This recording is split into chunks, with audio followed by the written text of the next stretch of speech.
Hello everyone. आज हम पढ़ने वाले हैं कोस्टल हैबिटेट यानी तटीय आवास के बारे में। तटीय आवास महासागरीय आवास का ही एक प्रकार है। महासागरीय क्षेत्र में हम जानते हैं कि पर्यावरणीय दशाएं विभिन्न प्रकार की होती है, चाहे हम सतह से लेकर के तली की बात करें या तट से लेकर के खुले सागर की बात करें। पर्यावरणीय दशाएं विभिन्न होने के कारण इसके आवासों को भी कई भागों में विभक्त किया गया है।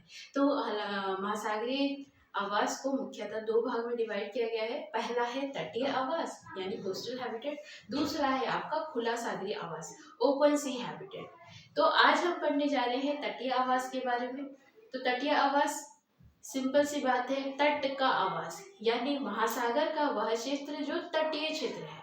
सपोज करिए महासागर है, महासागर का किनारा वाला भाग, पूरे किनारे वाले भाग जो है तटीय आवास के अंतर्गत आएंगे।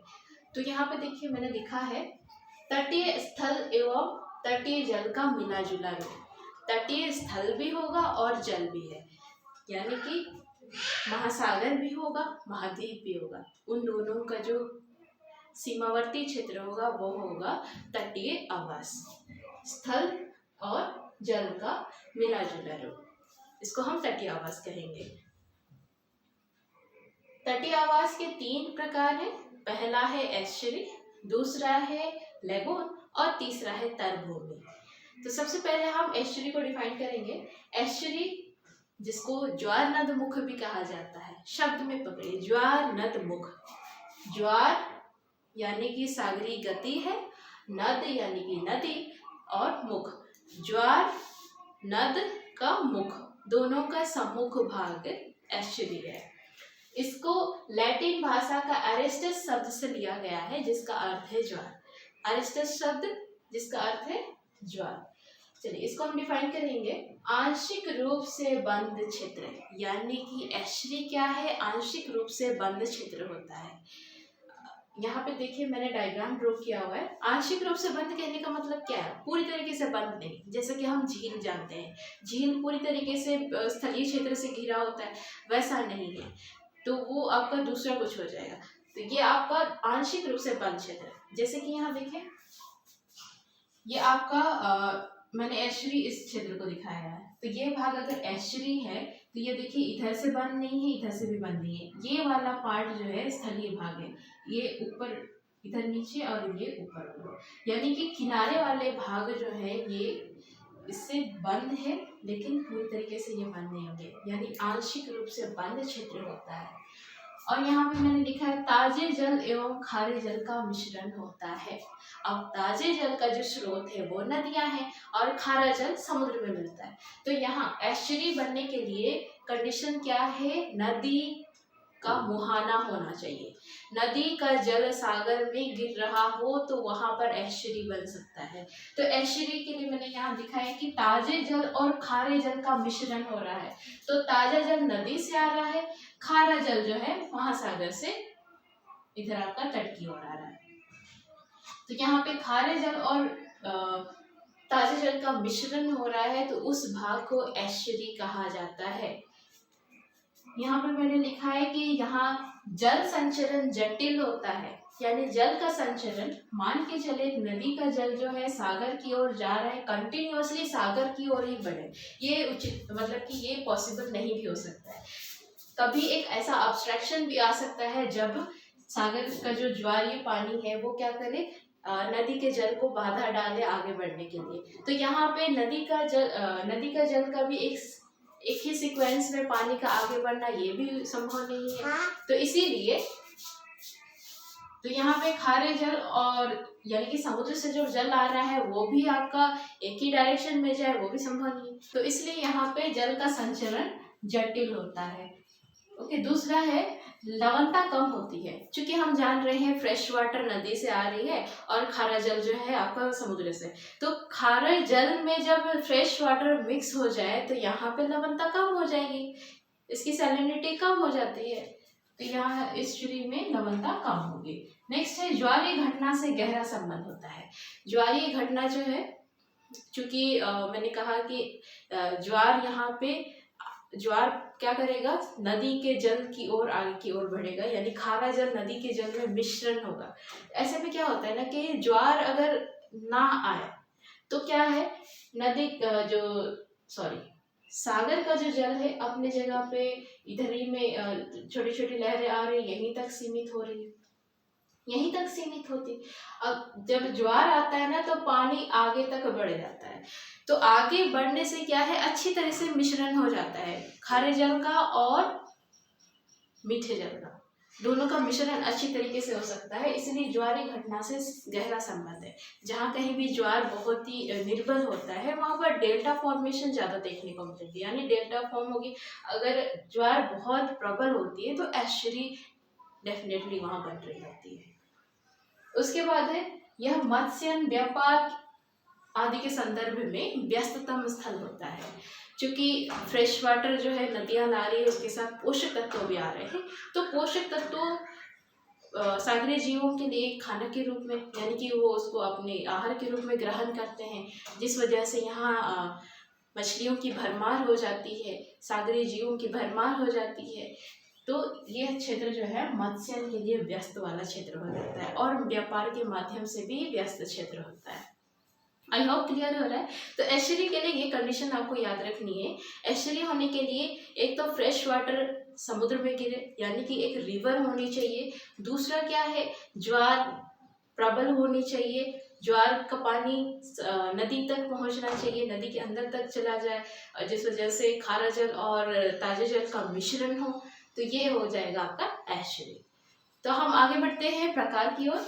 तो उस एस्चुरी के जो प्रकार है इनको दो आधारों पर डिवाइड किया गया है। पहला है उत्पत्ति के आधार पर, दूसरा है जल के मिश्रण के आधार पर। तो उत्पत्ति के आधार पर ये 4 डिवीजन है, तटीय मैदान एस्चुरी, फियोर्ड एस्चुरी, रोधिका निर्मित एस्चुरी और विवर्तनी की एस्चुरी। तो चलिए इनका हम डायग्राम के साथ समझने की कोशिश करेंगे। सबसे पहला तटीय मैदान एस्चुरी, शब्द से लग रहा है कि यह तटीय तट पर मैदान हो। तो ऐसा क्षेत्र जो तट पर मैदान हो, यानी कि जहाँ एस्चुरी बनी हुई है उस एस्चुरी में नदी जिस रास्ते से आ रही है उस रास्ते में उसे मैदान मिले। ओके, मैदान से होती हुई रिवर आनी चाहिए। ये आपका क्या है, मैदानी क्षेत्र है और सागर में गिरे, तो यहाँ पर बनेगा तटीय एस्चुरी। तो ये तटीय एस्चुरी बनने के पीछे एक कारण है प्लीस्टोसीन युग।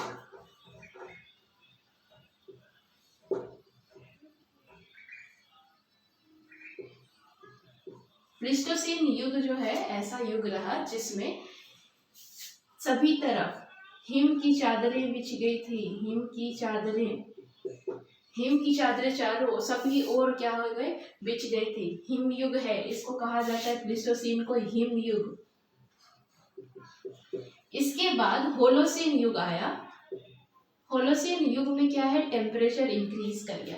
टेम्परेचर इंक्रीज होने से ये जो हिम है ये पिघल गए, पिघलने की वजह से अब सी लेवल जो है यह भी इंक्रीज करेगा। तो ये इंक्रीजमेंट जो है 100 से 150 मीटर तक हो रखा। यानी कि होलोसीन युग में जब बर्फ पिघल गए तो सी लेवल राइज कर गया। तो राइज की कितना हुआ, 100 से 150 मीटर की वृद्धि हो गई। तो इतने ज्यादा राइज होने की वजह से अब ये जो सागरीय जल है यह स्थलीय भाग तक अंदर की ओर चला गया। ठीक है, अंदर की ओर चला गया। तो अब जो है इस जगह पर एस्चुरी बन चुकी है। ओके, ये आपका अभी सागर यहाँ, तो ये एस्चुरी बन चुकी है। अब भी नदी जो है तटीय क्षेत्र से ही होकर के आ रही है, तटीय क्षेत्र मैदानी क्षेत्र से होकर के ही आ रही है। तो यहाँ पर रिवर जो है रिवर, यहाँ पे रिवर का जल और समुद्र का जल मिक्स हो रहा है। तो ये आपका तटीय मैदान एस्चुरी। तट पर क्या है, अभी भी मैदानी क्षेत्र है, तो तटीय मैदान एस्चुरी। और ये घटना भी घटी थी जिस वजह से इस तरीके की एस्चुरी का निर्माण हुआ। दूसरा है फियोर्ड एस्चुरी। तो फियोर्ड एस्चुरी जो है यह फियोर्ड संबंधित है हिमनद से, तो ग्लेशियर से। यानी कि ग्लेशियर कहाँ होंगे, उच्च अक्षांशों में। उच्च अक्षांशों में जो आपका हिमनद की घाटियां हैं, हिमनद की घाटी घाटी घाटी का जो अग्र भाग है, आगे का भाग है, वो क्या हो गया, जलमग्न। फ्योर्ड तट, ऐसे तट को कहा जाता है जब हिमनद की घाटियों का आगे वाला भाग जलमग्न हुआ हो, तो वो एस्चुरी जो है, यानी कि हिमनद की जो घाटी है उसका अग्र भाग जब जलमग्न हो गया तो वहां निर्मित एस्चुरी को फ्योर्ड एस्चुरी कहा जाता है। तो ये भी कैसे जलमग्न हो गया, यही प्रोसेस है। प्लीस्टोसीन में आपका हिम चादरें बिछ गई थी, उसके बाद होलोसीन युग आया, टेम्परेचर इंक्रीज हुआ, जिस वजह से जितने भी आइस थे वो पिघल गए, पिघलने की वजह से सी लेवल राइज कर गया और 100 से 150 मीटर की लेवल जो है राइज होने की वजह से ये जलमग्न हो गया। जलमग्न होने से फ्योर्ड एस्चुरी का निर्माण हुआ। दूसरा है नेक्स्ट है रोधिका निर्मित एस्चुरी।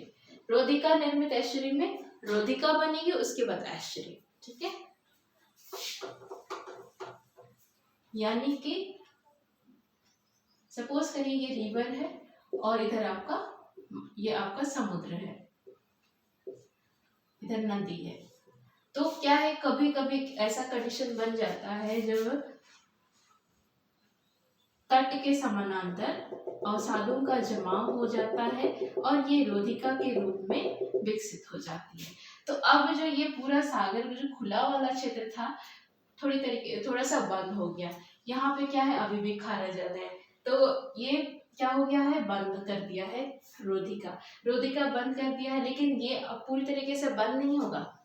पहले ही मैंने बताया है एस्चुरी जो है आंशिक रूप से बंद होता है, तो इसको पूरी तरीके से बंद नहीं करना है। रोधिका बनेगी, सागर का जल इंटर करेगा, इधर से नदी का जल इंटर करेगा, तो यहाँ पे क्या है, ताजे जल और खारे जल का मिश्रण होगा, ये भाग भी एस्चुरी कहलाएगा। तो ये कैसा एस्चुरी होगा, रोधिका निर्मित एस्चुरी। रोधिका के निर्माण होने से सागर संकरा हो जाता है, जिस वजह से रोधिका निर्मित एस्चुरी का निर्माण होता है। उसके बाद है विवर्तनिक एस्चुरी। विवर्तनिक एस्चुरी में यह प्लेटों से ही संबंधित है। एक आपका होगा महाद्वीपीय प्लेट, दूसरा महासागरीय प्लेट। इन दो प्लेटों का अभिसरण होगा, दोनों एक दूसरे के सम्मुख आएंगे। जब दोनों का अभिसरण होगा, टकराएंगे, तो इस दौरान दरार बनेगा। दरार से क्या होगा, नदी की स्थिति बन जाएगी। नदी की स्थिति होगी, यानी कि अब वहां से नदी बहने लगेगी। अब जो नदी महासागर में गिरेगी तो वो एस्चुरी बनाएगी, तो इसे कहेंगे विवर्तनिक एस्चुरी। तो विवर्तनिक एस्चुरी जो है सभी जगहों पर नहीं मिलती है, यह उन्हीं जगहों पर मिलेगी जहाँ कहीं विलासी प्लेट सीमा होती है। विलासी प्लेट सीमा में भी एक आपका महाद्वीप और महासागरीय प्लेट होने चाहिए। तो ऐसी विनाशी प्लेट सीमा वाले क्षेत्रों में विवर्तनिक एस्चुरी मिलेंगे। उसके बाद नेक्स्ट है जल के मिश्रण के आधार पर। जल के मिश्रण के आधार पर भी 4 डिवीजन है, लवण वेज एस्चुरी, ऊर्ध्वाधर मिश्रित एस्चुरी, आंशिक मिश्रित एस्चुरी, अति मिश्रित एस्चुरी।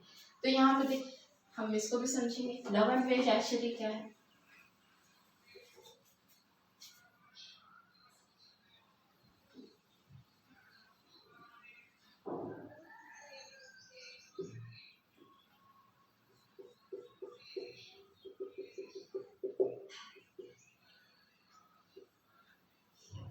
मैंने ये एस्चुरी की डेप्थ दिखाने की कोशिश की है। एक मिनट,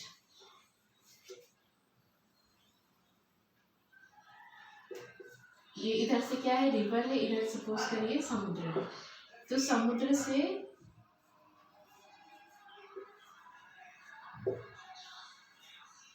एक मिनट,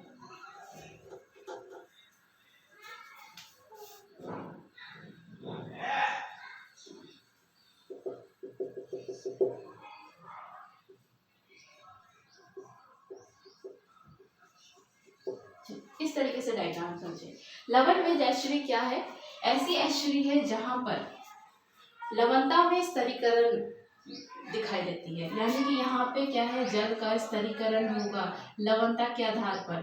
तो ऊपर में क्या है, ताजा जल जो है नदी से सागर की ओर जा रहा है, जबकि खारा जल इस तरीके से आ रहा है। खारा जल जो है समुद्र से स्थल तट की ओर बढ़ रहा है। तो इस तरीके से जब मूवमेंट होता है तो क्या है, स्तरीकरण हो जाता है। ऊपर में सैलिनिटी कम होती है, यानी कि लवणता कम हो जाती है, नीचे में लवणता ज़्यादा हो जाती है। तो यहाँ पे स्तरीकरण हो रहा, ऊपर लवणता कम, नीचे लवणता ज़्यादा। तो इसके साथ ही डेंसिटी भी यहाँ बढ़ जाएगी, यहाँ डेंसिटी कम होगी, यानी कि अधिक लवणता वाले जल के ऊपर कम लवणता वाला जल तैर रहा है। तो यहाँ पर क्या है, इसमें एक कंडीशन होना होगा। यहाँ पर क्या है, नदी जो है, नदी की जल की मात्रा ये ज्यादा होनी चाहिए। एस्चुरी की जो डेप्थ है ये भी ज्यादा होनी चाहिए। डेप्थ ज्यादा होगी, उसके बाद नदी के जल की मात्रा भी ज्यादा होगी। तो इस दौरान में क्या है, लवन वेज एस्चुरी बनेगा। तो यहाँ पे क्या क्या मैंने बताया कि ताजा जल जो है तट से सागर की ओर जाएगा, खारा जल सागर से तट की ओर आएगा, और वो भी नीचे से, और ऊपर से आपका ताजा जल सागर की ओर चला जाएगा, जिस वजह से ऊपर में सैलिनिटी कम हो जाती है और जबकि बॉटम में सैलिनिटी ज्यादा हो जाती है। नदी की इसमें ऐसा कब होगा, जब नदी के जल की मात्रा ज्यादा होगी, एस्चुरी की डेप्थ ज्यादा होगी और ज्वार निर्बल होगा। ज्वार यहाँ पे प्रबल नहीं होगा, स्ट्रांग नहीं होगा, वीक होगा, तब ये लवन वेज एस्चुरी बनेंगे। यहाँ पे जल का जो मिश्रण है कुछ इस तरीके से हो रहा है, ये ताजा जल ऐसे जा रहा है, खारा जल इस तरीके से जा रहा है। तो यहाँ पे इस तरीके से मिश्रण होने की वजह से लवन वेज एस्चुरी कहा जाता है। ओके, आई थिंक आपको क्लियर हो गया लवन वेज एस्चुरी। ये डायग्राम से आप समझने की कोशिश करिए। ये डायग्राम है ना, खारा जल इस तरीके से आएगा और ताजा जल ऐसा, तो ये लवन वेज एस्चुरी है। उसके बाद दूसरा है ऊर्ध्वाधर मिश्रित एस्चुरी। तो अच्छा, और एक चीज है, लवन वेज एस्चुरी में हेलोक्लाइन परत ये निर्मित होगी। हेलोक्लाइन परत ऐसी परत होती है जहां लवणता में तीव्र परिवर्तन होता है। चाहे तो इस परत में लवणता तीव्र तेजी से बढ़ती है या तो तेजी से घटती है। तो यहाँ पे लवणता में तीव्र परिवर्तन वाला परत है हेलोक्लाइन परत। यहाँ पे देखिए ऊपरी परत में सैलिनिटी कम है, निचली परत में सैलिनिटी ज्यादा है, तो बीच वाला ऐसा एक परत आएगा जब लवणता में तीव्र परिवर्तन, यानी कि तीव्र गति से क्या हो रहा है, तीव्र वृद्धि हो रही है यहाँ पर। उसके बाद देखिए ऊर्ध्वाधर मिश्रित एस्चुरी। ऊर्ध्वाधर मिश्रित एस्चुरी में यहाँ पे एस्चुरी जो होगा ये कम गहरा होगा, कम गहरा वाला एस्चुरी होगा, जल की मात्रा भी कम होगी, यानी कि नदी का पानी जो है कम विसर्जित होगा। तो यहाँ पर क्या है, पूरी तरीके से जल मिश्रित हो जाएगा, यानी कि एस्चुरी कम गहरा है, जल भी कम विसर्जित हो रहा है, जिस वजह से पूरी तरीके से मिश्रित होगा।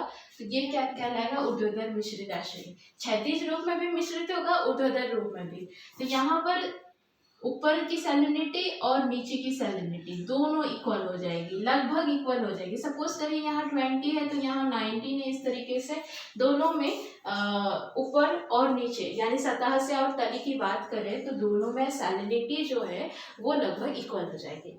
उसके बाद आ जाएंगे आंशिक मिश्रित एस्चुरी में। शब्द से ही लग रहा है कि आंशिक रूप से मिश्रित हो रहा है, हालांकि ये लवन वेज एस्चुरी के जैसा ही है। लवन वेज एस्चुरी में क्या समझे कि ताजा जल जो है, ये नदी का जल जो है, ताजा जल ये सागर की ओर जा रहा है और इस तरीके से खारा जल आ रहा है। तो लवन वेज एस्चुरी में जिस तरीके से संचरण हो रहा है, आंशिक मिश्रित एस्चुरी में भी वैसा ही होगा, लेकिन यहाँ पर लवन वेज एस्चुरी में जल का संचरण कमजोर है, यानी कि इसकी तुलना में कमजोर है। आंशिक मिश्रित एस्चुरी में जल का जो संचरण है बहुत ही स्ट्रांग है, यानी कि अधिक प्रबल रूप में जल का संचरण होगा इस तरीके से। तो यहाँ पर जो जल का मिश्रण होगा उसके पीछे ज्वार और भाटा अपना भूमिका निभा रहे हैं। तो ज्वार की वजह से क्या है, ज्वार की वजह से जल जो है तट की ओर चला जाएगा और भाटा की वजह से सागर की ओर पुनः जल चला जाएगा। तो जिस वजह से क्या है, एक बार अंदर एक बार बाहर, जिस वजह से किनारों में टकराव होगा पानी का, टकराव होने से जल का मिश्रण हो जाएगा। तो इस मिश्रण की वजह से क्या है, आंशिक रूप में ही मिश्रित नजर आ रहा है, यानी कि कम मिश्रण हो रहा है। ज्वार भाटा की वजह से मिश्रण हो रहा है, आंशिक रूप में हो रहा है, तो इसीलिए इसको आंशिक मिश्रित एस्चुरी कहेंगे। इसमें हेलोक्लाइन परत नहीं होता है, हेलोक्लाइन परत नहीं होता है। और यहाँ पे लवण मेज में जो स्तरीकरण देखने को मिला, स्तरीकरण ये आंशिक रूप में होगा, आंशिक स्तरीकरण होगा। लवण मेज में जैसे स्तरीकरण हुआ, ऊपर लवणता कम नीचे लवणता ज्यादा, यहाँ पर वैसे विशेष स्तरीकरण होगा लेकिन आंशिक रूप में होगा। उसके बाद नेक्स्ट है अति मिश्रित एस्चुरी। अति मिश्रित एस्चुरी एक्चुअली शब्द में ही लग रहा है कि खूब ज्यादा इसमें मिश्रण हो रहा है, यानी कि ताजे जल और खारे जल का जो मिश्रण है वो ज्यादा से ज्यादा मात्रा में हो रहा है। तो इसमें कुछ कंडीशन भी है। तो इसमें नदी जो है काफी चौड़ी होनी चाहिए, चौड़ी रिवर होनी चाहिए। ये जो नदी है काफी चौड़ी होनी चाहिए, चौड़ा मुहाना होना चाहिए, और ज्वार भी प्रबल होने चाहिए। जब ज्वार प्रबल है, नदी चौड़ी है, तो क्या है, नदी इधर ज्वार का पानी भी ये तट की ओर चला जाएगा, इधर नदी का पानी भी सागर की ओर है, दोनों काफी ज्यादा मिश्रित हो जाएंगे। तो मिश्रण की वजह से क्या है, किनारों पर, एस्चुरी के किनारों पर लवणता कम ज्यादा हो जाती है। मान के चलिए इधर लवणता कम है तो इधर लवणता ज्यादा है, इस तरीके से लवणता जो है कम ज्यादा हो जाती है। तो यहाँ पे कोरियोलिस बल जो है, कोरियोलिस बल भी एक्ट कर रहा है, जो पृथ्वी के घूर्णन की वजह से लगने वाली बल होती है। इसकी वजह से क्या है, यस जो लवणता है वो डिफरेंशिएट, यानी कि तट पर एक साइड लवणता ज्यादा हो जा रही है तो कम हो जा रही है। कोरियोलिस बल भी यहाँ पे अपना रोल प्ले कर रहा है, जिस वजह से एक साइड में लवणता कम हो रही है तो एक साइड में आई होप आपको एस्चुरी के बारे में समझ में आया, और सारी एस्चुरी क्या है, एस्चुरी के प्रकार क्या है, आपको क्लियर हो गए हैं। तो हम नेक्स्ट वीडियो में लेगून और तर्कभूमि के बारे में चर्चा करेंगे। आज के लिए इतना ही। अगर आपको वीडियो अच्छा लगा तो लाइक एंड सब्सक्राइब करें।